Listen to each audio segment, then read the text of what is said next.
Nós estamos então iniciando a apresentação do José Maria Everton dos Santos Júnior, com o trabalho Sistema de Gestão por Competências baseado em People Analytics, orientado pelo professor Alexandre Delben.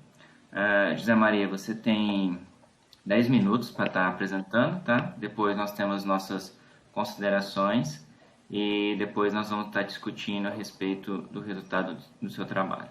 Tá ok? Tá ok, tá ok, Pode obrigado. começar. Então, eu vou começar aqui com a motivação desse trabalho. Bem, o mercado de trabalho ele está mudando rapidamente, levando à obsolescência de competências. Em um estudo na McKinsey Global Institute, que ele mostra a evolução das categorias de skill de 2002 a 2030, a gente já vê uma grande mudança, uma redução aqui de trabalhos manuais e físicos e um incremento aqui de competências, skills tecnológicos. Então, assim, está tendo uma mudança muito grande e constante no mercado de competências. Muitas ficam obsoletas e novas aparecem.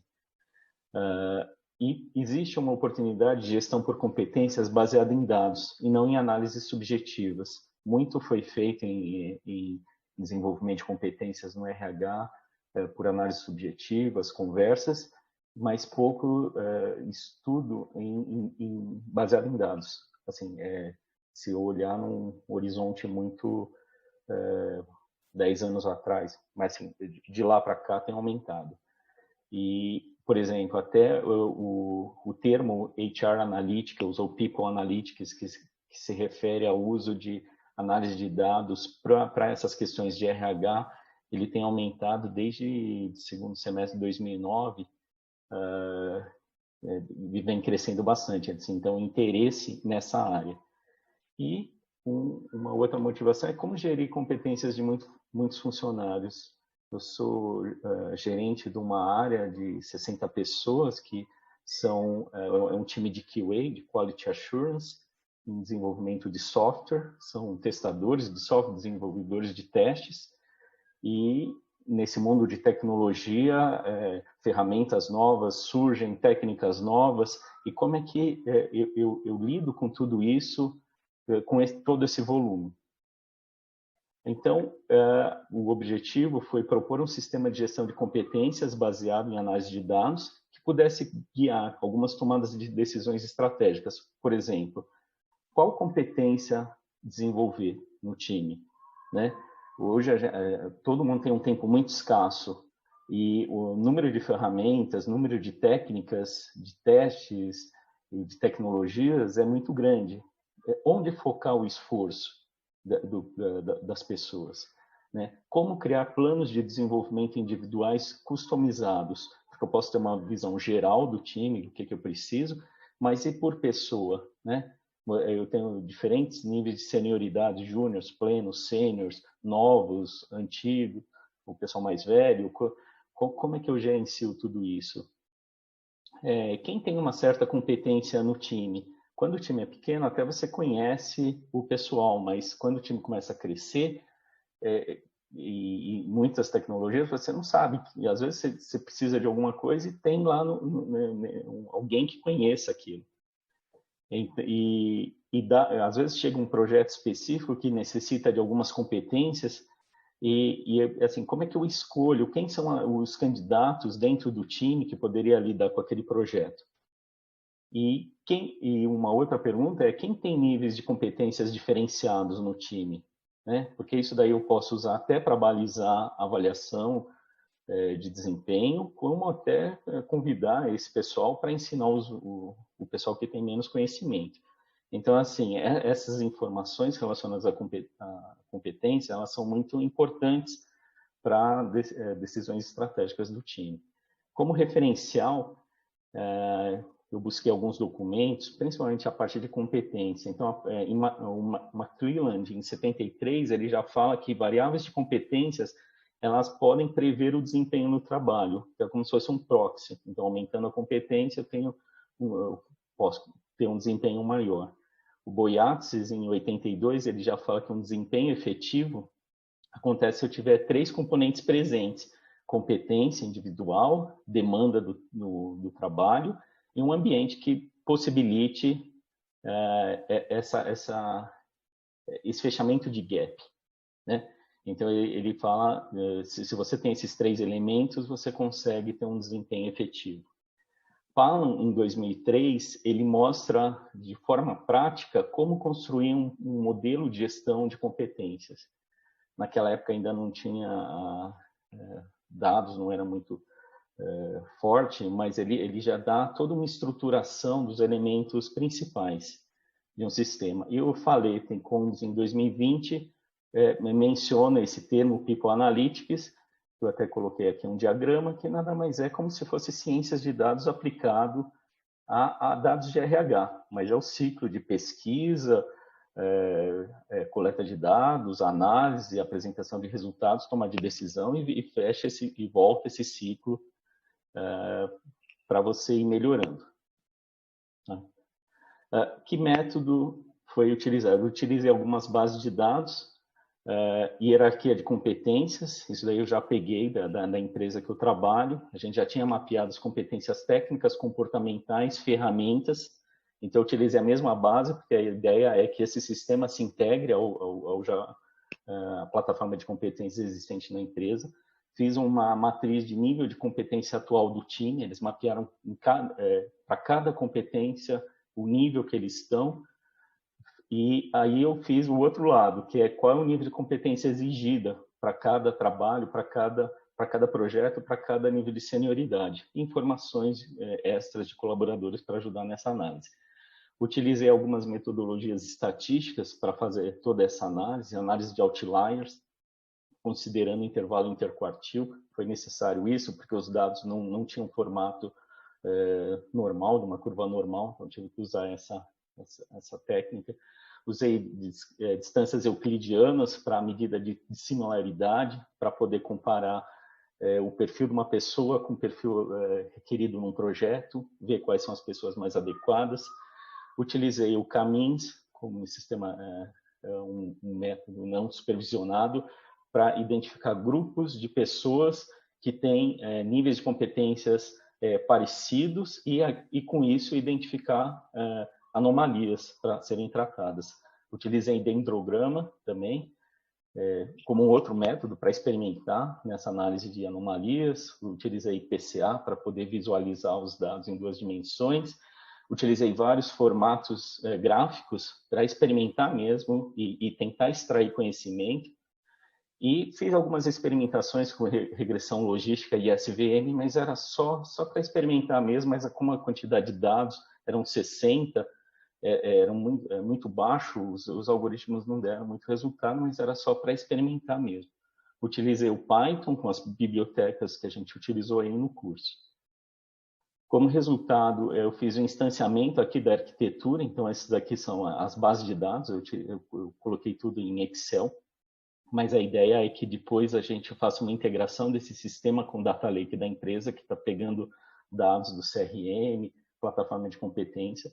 E a partir do ETL, eu criei 2 módulos aqui, um módulo de análise descritiva para dar um panorama geral como é que está a competência no time, conseguir identificar essa visualização, e um módulo de análise mais complexa, que ele faz mais relacionamentos e ele cria, por exemplo, planos de desenvolvimento individual, lista de testers com skills diferenciados e faz aquele algoritmo de match.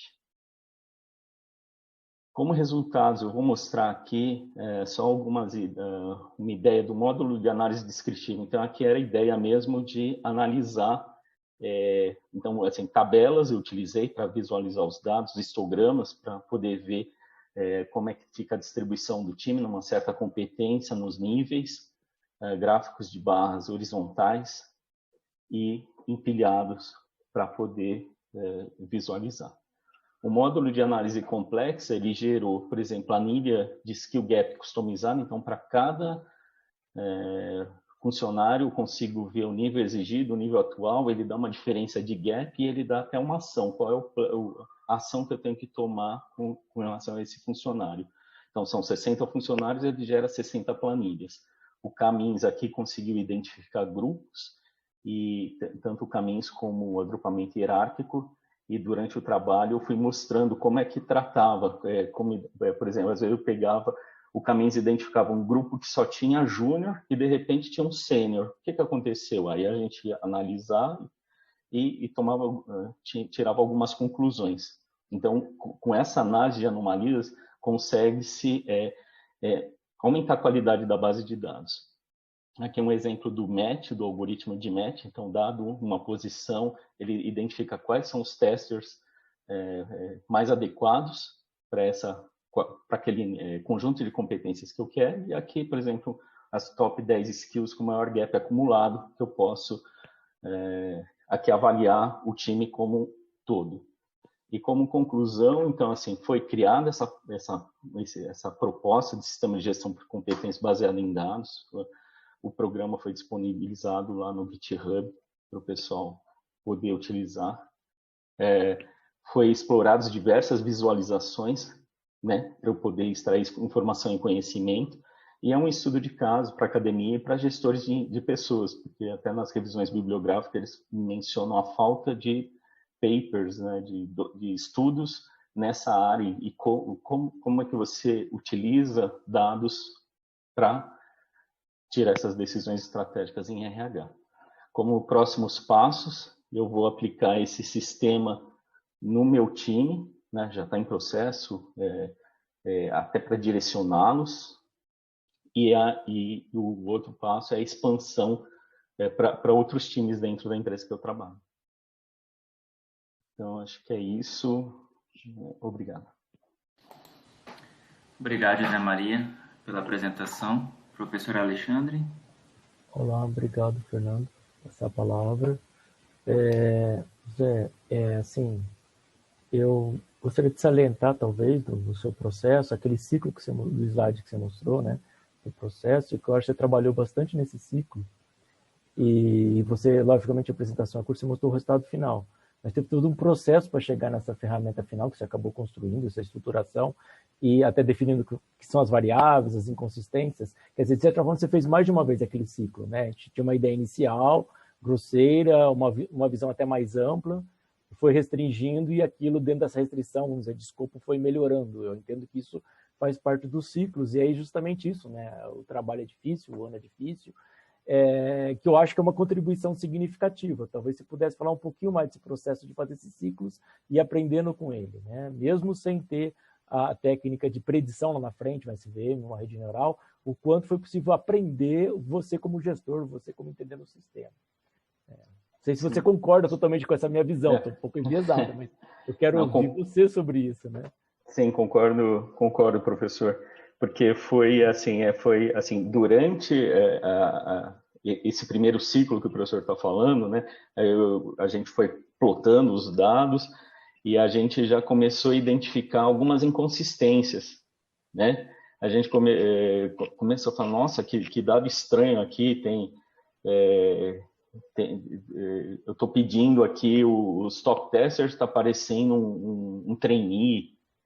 Então, aí que veio a ideia até de colocar, né, com o professor, de colocar análise de anomalias, né, aumentar isso daí, que o sistema começasse a apontar para a gente poder tratar isso daí. Então foi adicionado. Eu lembro que tinha no histograma, a gente percebia assim, eram dois picos no histograma em algumas competências. E a gente falava assim, nossa, por que está acontecendo esses dois picos aqui, né? E aí uma suposição era assim, nossa, então eu acho que muitos júniors sabem isso daqui e os mais velhos também, enfim, e aí depois, o que estava acontecendo? A gente quebrou a análise em duas, em avaliação do pessoal mais júnior, do pessoal mais sênior. Então, a gente foi alterando o algoritmo conforme a gente começava a olhar os dados e aprendendo, né? E agregando funcionalidades até para facilitar essa análise, porque a quantidade é grande, né? E, assim, mas, assim, uma coisa que eu logo percebi no início, assim, eu estava direcionando o meu time para automação de testes, por exemplo, que era uma competência que que realmente eles faltam neles. Mas quando olhei os dados, eu vi que a parte de fundamento de teste tinha um gap muito grande. E assim, era explicado porque o time tinha cresceu muito rápido, a gente trouxe muita gente de mercado. Mas só com os dados, quando apareceu isso daí, eu falei, caramba, olha o que está acontecendo aqui. Então, assim, hoje a gente já está tonto. Então, assim, conforme eu fui desenvolvendo esse projeto, identificando, eu já fui tomando ações na empresa. Então, hoje a gente já tem um grupo desenvolvendo treinamentos em fundamentos de testes, justamente para preencher esse gap. Então, assim, foi um aprendizado contínuo e muito interessante. Acho que era esse registro mesmo que eu achei interessante. Sempre a gente tem a ideia de fazer chegar na predição, né, nessa avaliação, mas com poucos dados, mas mesmo com poucos dados foi possível extrair informação com técnicas básicas, né, mas coordenadas, né, onde que até vou colocar assim de uma outra forma, o outlier, que normalmente é um problema, às vezes é o que você busca, né, a anomalia, eventual, como você pode detectar isso de uma forma não supervisionada. Então, uma combinação de técnicas formando esse ciclo, né, que na minha área a gente chama de otimização, porque você vai tentando melhorar, e foi isso que você já pôde aplicar na própria empresa, né, ações disso, ciclo de otimização, em que você pode ir melhorando o seu modelo. Quem sabe em um momento com mais dados, algumas predições podem ser feitas, mas onde se reverteu, aí eu acho importante destacar até o outlier como uma detecção em anomalia, que do ponto de vista prático, às vezes é muito interessante, né? Eu acho que é isso. Talvez, eu acho como assim, você falou, tem poucas informações na área, né? E seu resultado acho que é diferenciado. Eu acho que valeria a pena uma outra etapa de trabalho futuro, que seria escrever um paper para ampliar a divulgação do que você fez. Bem prático mesmo, com isso, e talvez de metodologia, mostrando que você pôde fazer esse ciclo algumas vezes, né? E como que é benéfico isso, e aí os dados vão crescendo ao longo do tempo na empresa, de repente você vai ter muito mais dados com os mesmos 60 ou mais pessoas, mas em vários ciclos, né? E aí sim a gente pode ir para um outro estágio, talvez beneficiar as empresas fazerem esses ciclos, né? E aí sim tem um conjunto grande de dados, mas o quanto isso pode se pagar, vamos dizer assim, porque você pode tomar ações úteis aí, né? E aí a gente chega, não é porque a gente precisa de dados, mas é uma forma de se pagar os dados e a gente tem um aprendizado conjunto já sendo útil, tá? Então, aí é meus parabéns, e é uma motivação para, quem sabe, a gente escrever um artigo aí como trabalho futuro, valorizando o que você fez. E agora, assim, eu passo a palavra de volta para o Fernando e fico falando que expectativa de ouvir os pontos de vista do Fernando, né? Quem está de fora, né? Estou enviesado. Obrigado, professor Alexandre. Parabéns pelo trabalho, José Maria. Eu gostei bastante da leitura, acho que foi uma leitura bem agradável, né? É direta, é muito bem escrito o seu texto, né? Uma coisa que me chamou muito interessante, que me chamou muita atenção, é uma questão que quando você compara, né, os métodos atuais, primeiro você disse que falta literatura, né? Falta trabalho a respeito disso. E aí você compara dois métodos e você cria o seu próprio, né? Mostrando uma evolução do estado da arte, vamos dizer assim, né? Você compara dois métodos, viu lacunas e você propõe uma metodologia diferente que é melhor do que a que já existe no momento. Eu achei isso muito interessante, de extrema importância. E também essa questão de você ter todo o trabalho, né, de fazer coletar os dados e fazer o tratamento dos dados, né? A gente não está simplesmente pegando uma base, né, pronta e aplicando os métodos. Você está coletando dado, fazendo tratamento, limpando, e além disso, né, essa questão de você poder estar aplicando já diretamente onde você trabalha, né? Não é algo que você está vendo assim de uma forma apenas teórica e que vai acabar por aqui, né?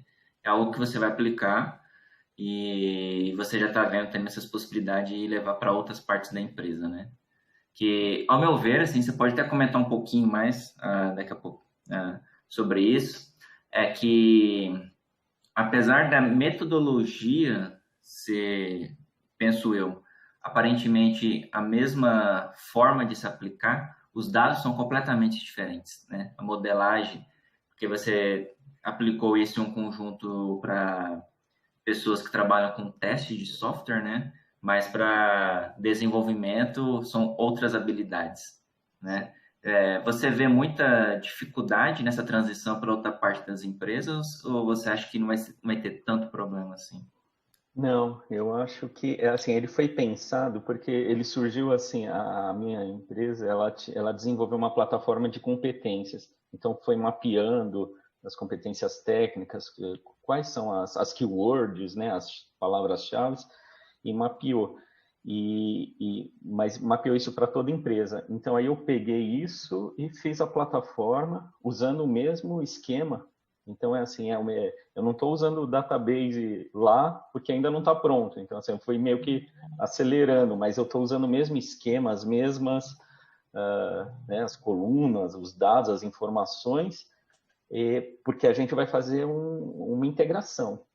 A partir do momento que eu faço a integração, a ideia é que, por exemplo, um gerente de desenvolvimento, ele vai mapear outras competências, né? Ele vai ter outras competências, vai ter que mapear as competências exigidas, mas uma vez ele mapeou isso, ele coloca no sistema e ele começa a jogar todos os gráficos e faz as análises de outliers, independente do time. Então, assim, foi pensado mesmo para expandir para a empresa, porque assim hoje assim é um instituto de pesquisa que tem 300 engenheiros. Então, assim, a gestão de competências, a competência é nosso maior ativo, né? O pessoal lá com as competências corretas.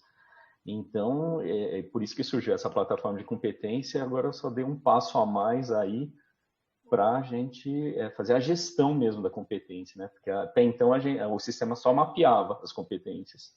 E agora a gente consegue fazer toda essa análise aí. Eu acho bem importante isso, porque captar dados, né? A gente faz isso com bastante volume, né? Mas o passo adicional é extrair as informações desses dados e utilizar alguma coisa útil, né? Sim. Então, como você estava comentando, tinha-se os dados, né? Mas praticamente não se estava utilizando, né? E agora com o seu modelo vai ser algo bem prático que vocês podem estar utilizando. Sim, sim. Parabéns pelo trabalho, José Maria, gostei bastante, tá? Eu e o professor Alexandre agora, então, nós vamos lá para a outra sala discutir, daqui a pouquinho a gente volta. Beleza, Tá ok? obrigado. Olá, voltamos. José Maria, parabéns pelo trabalho, tá? Você foi aprovado. A gente considerou que você foi bem objetivo no trabalho, o que você traçou, você alcançou. Além do mais, o seu texto ele é muito bem escrito e você já está aplicando ele na prática, que isso é muito bom e importante, tá? Espero que você tenha gostado do curso, que você tenha aprendido bastante e que tenha aí sucesso na sua carreira. Obrigado, Fernando. Também gostaria de dar os parabéns por toda a dedicação aí, acho que você aproveitou muito. A gente tem que ter um ideal do que pode ser feito, né? Mas eu acho que o ideal é a gente ajustar a realidade de tudo que pode ser feito. E eu acho que nesse ponto fugir um pouco do que eu imaginava até nas primeiras propostas, mas eu acho que foi muito melhor assim. Eu acho que é aí que está, a gente poder aproveitar o melhor possível da realidade. E isso é uma dificuldade, eu já até em pesquisa, a gente cair no que é realmente possível fazer de relevante. E eu acho que você está no caminho certo. Então, parabéns aí até o último minuto. Acho que a gente trilhou o caminho certo. Você, é claro, fazendo, né? Eu só tentando dar alguma ajuda. Tá? Então, eu vejo agora como ideal, posso estar equivocado, acho que é esse registro de uma forma de artigo, destacando ainda mais o seu trabalho. Lógico que já está no GitHub, é suficiente. Tá? Mas a minha visão de ideal pode não estar certo de novo no trilho, mas a gente está buscando, acho que naturalmente vai sair o que é ideal. Tá? Parabéns. Tá, obrigado, professor. Eu que agradeço. Primeiro, professor Alexandre, eu acho que no começo, assim, é que a gente não fala agora, né? Mas o meu trabalho estava indo para outra direção e depois de muita conversa, ficou muito claro, acho que os questionamentos do professor foram muito pertinentes, me ajudaram a identificar o problema real que eu tinha e como aproveitar as ferramentas. Então, assim, eu agradeço bastante, professor, pelas nossas interações e seria um prazer fazer um artigo disso, porque é algo que eu gosto muito, né? Eu gosto de pessoas, gosto de dados, então assim, é um mundo que eu gosto muito. E obrigado, Fernando, em nome aí de todos os tutores, que eu não era um que aparecia muito nas aulas ao vivo, mas eu sempre assistia a vocês nos vídeos e sempre foi muito instrutivo. E assim, esse trabalho só foi possível de ser feito porque eu tive esse curso e por todos os professores, porque assim, eu não sabia nem codificar em Python. Então, assim, eu sou engenheiro de computação, mas há muito tempo que eu não mexo com isso. Então, foi um aprendizado grande e é muito legal você usar isso na prática, né? Ver os resultados na prática, na empresa, e é muito gratificante. Hoje eu uso o Python até para fazer outras coisas, então isso é muito gratificante. Só tenho a agradecer a vocês e à USP por dar essa oportunidade. Obrigado, José Maria. Sucesso aí para você, tá? Parabéns. Valeu. Obrigadão. Falou.